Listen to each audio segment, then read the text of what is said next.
First impression is the last impression.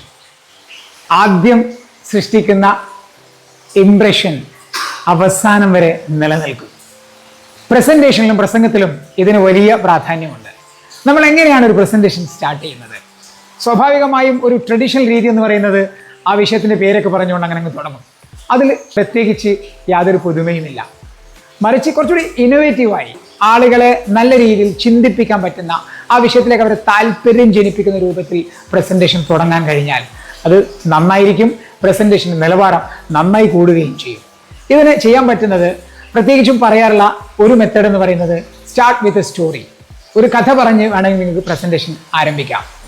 ഇനി അത് പറ്റാത്തവർക്കാണെങ്കിൽ ഒരു കവിത ചൊല്ലിക്കൊണ്ട്, ഒരു കവിത ചൊല്ലിക്കൊണ്ട് പ്രസംഗം ആരംഭിക്കാം. ചിലർക്ക് അതത്ര വശമായിരിക്കില്ല. അങ്ങനെയുള്ളവർക്ക് ഉദ്ധരണികൾ പറഞ്ഞുകൊണ്ട് പ്രസന്റേഷൻ ആരംഭിക്കാം. ഏതെങ്കിലും മഹത് വചനങ്ങൾ വിഷയത്തിൻ്റെ പ്രാധാന്യത്തിനനുസരിച്ച് തലക്കെട്ടായി ഉപയോഗിച്ചുകൊണ്ട് പ്രസന്റേഷൻ നിലവാരം കൂട്ടാൻ സാധിക്കുന്നു.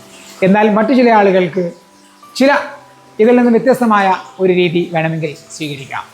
അതായത് ഫാക്റ്റ് പറഞ്ഞുകൊണ്ട് പ്രസന്റേഷൻ ആരംഭിക്കാം. വസ്തുത, റിയാലിറ്റി, കണക്കുകൾ വെച്ചുകൊണ്ട് പ്രസന്റേഷനെ നന്നാക്കാൻ സാധിക്കും. അപ്പോൾ ഇംപ്രഷൻ കൂട്ടാൻ, നിങ്ങളെ പ്രസന്റേഷൻ്റെ നിലവാരം കൂട്ടാൻ ആഗ്രഹിക്കുന്നുണ്ടെങ്കിൽ ട്രഡീഷണൽ രീതിയിൽ നിന്ന് മാറി ചിന്തിക്കുക. ഇന്നോവേറ്റീവായ രീതിയിൽ പ്രസന്റേഷൻ തുടങ്ങാൻ ശ്രമിക്കുക.